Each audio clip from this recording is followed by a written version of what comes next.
Welcome guys, welcome to day 27 of our free medical coding course. आणि हो मित्रांनो, आज आपण मेडिकल कोडिंगच्या 30 डेजच्या सिरीजमध्ये जवळपास 27व्या दिवसापर्यंत पोहोचलेलो आहोत. आणि आपण सक्सेसफुली 30 डेजमध्ये जवळपास 26 डेज कंप्लीट केलेले आहेत. आणि आता आपण शेवटचे काही लाईव्ह राहिले त्यामध्ये मेडिकल कोडिंगचे इम्पॉर्टंट काही कन्सेप्ट शिकणार आहोत. आणि त्यामध्ये आज आपण खूप इंटरेस्टिंग टॉपिक शिकतोय, तो म्हणजे medical coding myths versus reality. भरपूर सारे स्टुडंट आहेत, भरपूर सारे असे मेंबर्स आहेत की ज्यांना ऍक्च्युअल मध्ये मेडिकल कोडिंग काय ते माहीतच नाहीये, पण जस्ट कोणीतरी फ्रेंडने केलंय, फ्रेंडच्या फ्रेंडने केलंय, कोणीतरी सिनियरने केलंय, तो सांगतो एकाला जॉब आहे, एकाला जॉब नाहीये, एकाला चांगलं पॅकेज आहे, घरी बसलाय. भरपूर सारे कन्फ्युजन स्टुडंटच्या माइंडमध्ये आहेत. सो त्याच सगळ्या कन्फ्युजन्स आणि त्याच मिथचं सोल्युशन आज आपण आपल्या लाईव्ह मध्ये घेणार आहोत. तर मित्रांनो, सिंपल आहे. तुम्हाला जर काही डाऊट्स असतील तर लगेच कमेंट ड्रॉप करा. जे स्टुडंट नवीन जॉईन करतायत त्या स्टुडंटसाठी सर्वात महत्त्वाचं, पहिलं पेजला सबस्क्राईब करा.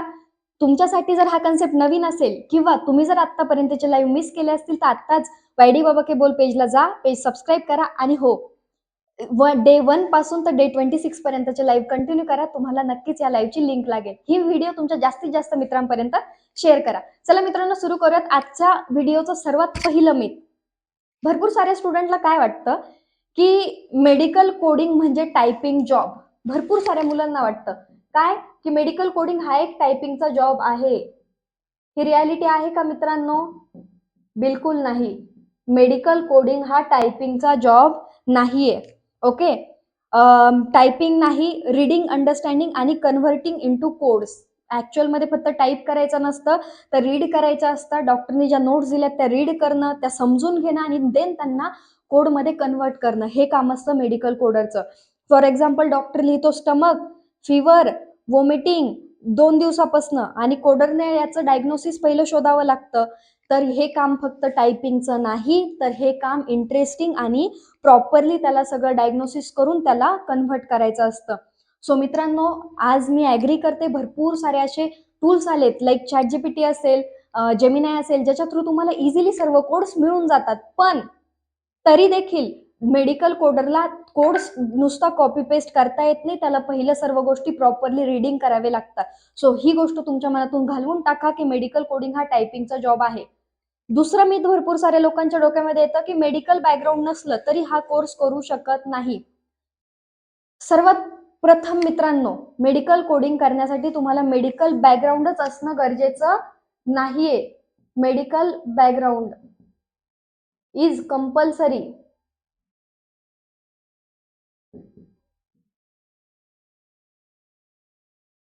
For medical coding. तर मित्रांनो, मेडिकल बॅकग्राऊंड तुमचा मेडिकल कोडिंगसाठी कंपल्सरी नाहीये.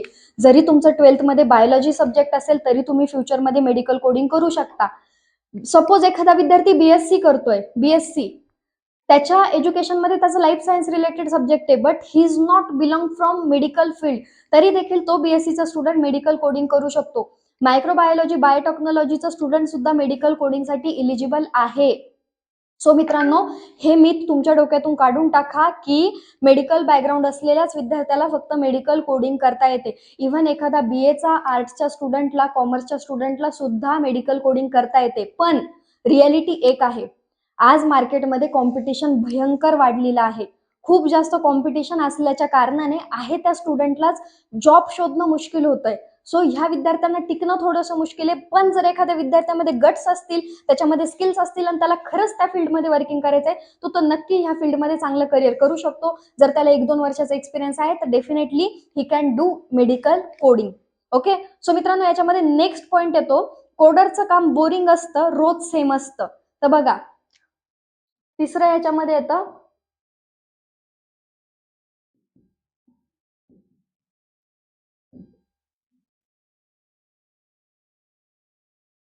तर मित्रांनो, हा मिथ पहिलं तुमच्या डोक्यातून काढून टाका. मेडिकल कोडरचं वर्क बोरिंग नाहीये, त्याला रेग्युलर सेम वर्किंग करायचं नसतं. Each and every case is different. आज डायबिटीज आला, उद्या निमोनिया येऊ शकतो, कधी कधी ऍक्सिडेंट येऊ शकतो, कधी कधी सर्जरी येऊ शकते. प्रत्येक पेशंट वेगळ्या कारणास्तव डॉक्टरांकडे येतो, हॉस्पिटलमध्ये येतो. प्रत्येक पेशंटला एकाला सर्दी झाली म्हणजे बाकीच्या 10 पेशंटला सर्दीच झाली असं आहे का? बिलकुल नाही. प्रत्येक पेशंटचा केस वेगळा असतो, केस वेगळा, डायग्नोसिस वेगळं, रिसर्च वेगळा.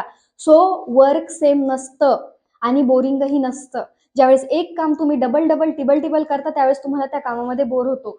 हे काम इंटरेस्टिंग आहे कारण प्रत्येक पेशंटमध्ये तुम्हाला नवीन काहीतरी गोष्ट शिकायला मिळते. ठीक आहे मित्रांनो. चौथं मिथ येतं लोकांच्या मनामध्ये, कोडिंग म्हणजे डेटा एंट्री. कोडिंग जॉब म्हणजे काय? डेटा एंट्री किंवा कॉल सेंटर जॉब. भरपूर साऱ्या मुलांच्या मनात हेही कन्फ्युजन आहे. तर मित्रांनो, कोडर कॉल्स करत नाही, क्लायंट्स मध्ये कम्युनिकेशन असू शकतो, पण मेन काम कोडिंग आणि ऑडिटिंग असतं. फॉर एक्झाम्पल US मधील हॉस्पिटल कोडिंग इंडियामधून करतात, कॉल्स नसतात, कारण आपण डॉक्टर रिपोर्टरचं काम करतो, पेशंटवर नाही. ओके. भरपूर साऱ्या लोकांना वाटतं की कॉलिंगचं वगैरे काम आहे की काय, टायपिंगचं वगैरे काम आहे की काय, डेटा एंट्रीचं काम आहे का? बिलकुल नाही मित्रांनो. तुम्हाला कॉपी मी पहिल्याच पॉईंटमध्ये एक्सप्लेन केलं होतं, कोडर म्हणजे पहिलं डायग्नोसिस रिपोर्ट करणं, त्याला कन्व्हर्ट करणं कोडिंगमध्ये. कॉपी पेस्ट तुम्हाला करायचं नाहीये. कॉलिंगचा विषय काय? AR कॉलर हा जॉब असतो, हा मेडिकल कोडर करत नाही. आणि ते पण कॉलिंग नाही तर दोन्ही क्लायंट प्लस हॉस्पिटलचा मधलं जे कम्युनिकेशन असतो तो AR कॉलर करतो, मेडिकल कोडर नाही. सो हा कॉलिंगचा जॉब नसतो. याच्यामध्ये नंबर 5चं मिथ आहे, कोर्स केलं की लगेच 50,000 सॅलरी मिळते. बिलकुल नाही मित्रांनो. कोर्स केला की तुम्हाला लगेच मेडिकल कोडिंग मध्ये 50,000 सॅलरी मिळत नाही.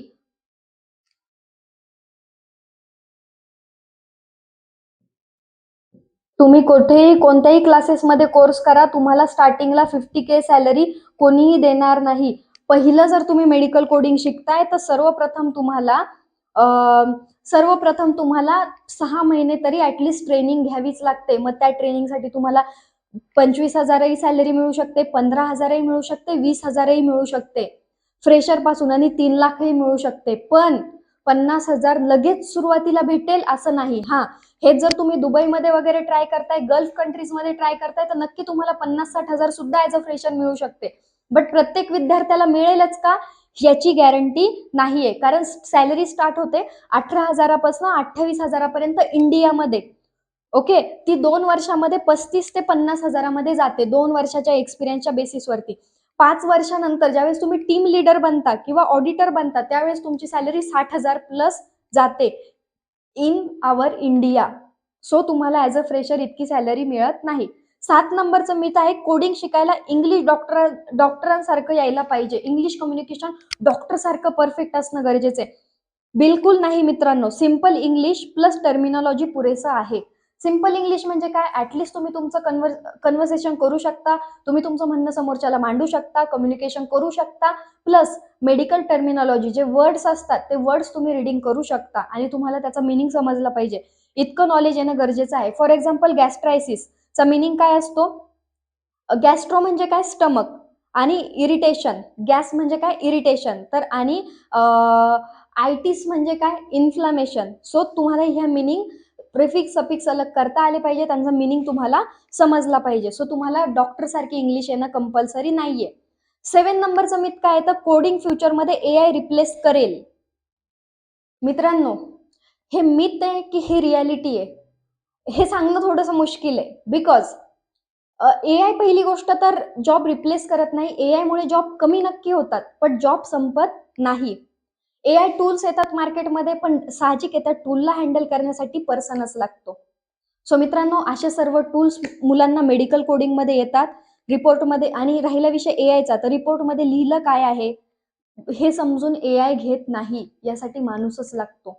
सो मित्रांनो, हे सर्व मिथ जर तुमच्या मनामध्ये असतील तर ते आत्ताच घालवून टाका. जर तुम्हाला मेडिकल कोडिंगमध्ये करिअर करायचंय तर 100% तुम्ही मेडिकल कोडिंगकडे वळा, डेफिनेटली वळा. हे मी स्वतः तुम्हाला सजेस्ट करते. बिकॉज तसंही तुम्ही जर फार्मा बॅकग्राऊंडचे आहात, नर्सिंगचे आहात, तर मार्केटमध्ये पाहिजे तसा स्कोप नाहीये. तर चान्स घ्यायचा आहे तर चान्स घ्या. एकदा रिस्क घ्याल तर नक्की आयुष्यामध्ये काहीतरी मिळेल. नाही तर तुम्हाला तर माहितीच आहे, 3 इडियट्स, फ्यूचर में तुम जाके सोचोगे काश तब वो किया होता. अशी सिच्युएशन होप सो तुम्ही नाही येऊ देणार. सो नक्कीच मित्रांनो, तुम्ही जर इंटरेस्टेड असाल मेडिकल कोडिंगसाठी तर नक्की चान्स घ्या, मेडिकल कोडिंग शिका, जॉब ट्राय करा, इंटरव्ह्यू ट्राय करा. नक्कीच तुमचं फ्युचर कुठेतरी चांगलं होईल आणि नक्कीच तुम्हाला कुठून ना कुठून तरी काहीतरी अपॉर्च्युनिटी मिळेल. बाय द वे, बाकी जर तुम्हाला डिटेल मेडिकल कोडिंग शिकायची असेल तर वायडी बाबा कम्युनिटी आहेच ना. 777495982 ह्या नंबरवरती संपर्क करा, माझ्याशी कनेक्ट करा, माझ्या टीम सोबत कनेक्ट करा. आमची टीम तुम्हाला 100% गाईड करेल, free of cost roadmap provide करेल आणि हो 100% जॉब गॅरंटी जरी पाहिजे असेल ना ती सुद्धा मिळेल. सो त्यासाठी पहिलं 7774959 या नंबरवरती कनेक्ट करा. नंबर डिस्क्रिप्शन मध्ये सुद्धा आहे. ही व्हिडिओ तुमच्या जास्तीत जास्त मित्रांपर्यंत शेअर करा आणि पेजला सबस्क्राईब करायला विसरू नका. धन्यवाद. भेटूयात उद्याच्या लाईव्ह मध्ये.